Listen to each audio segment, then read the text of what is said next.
শুভ নববর্ষ সবাইকে। আমি নীলিম। প্রত্যেকটা বাঙালির কাছে আজকের দিনটা খুবই স্পেশাল। হ্যাঁ, আজকে নববর্ষ।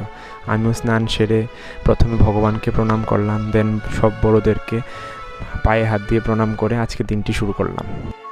সেই সাথে ঈশ্বরের কাছে প্রার্থনা করি পৃথিবীর প্রত্যেকটি মা বাবা যেন সুস্থ থাকেন, ভালো থাকেন। আমাদের বাগানে আজকে অনেক ফুল ফুটলো, মা তাই সকাল থেকে তোড়জোড় করে ফুল পাড়লো, সেই সাথে পুজোর তোড়জোড় শুরু করলো। আমিও রাধারানীকে এবং ছোট্ট স্বর্ণকান্তকে সাজিয়ে দিলাম নববস্ত্রে।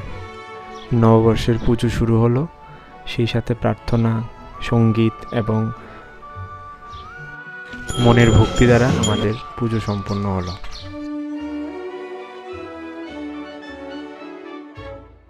নববর্ষের নতুন সাজে আমাদের ভগবানকে কেমন লাগছে সবাই জানাবেন।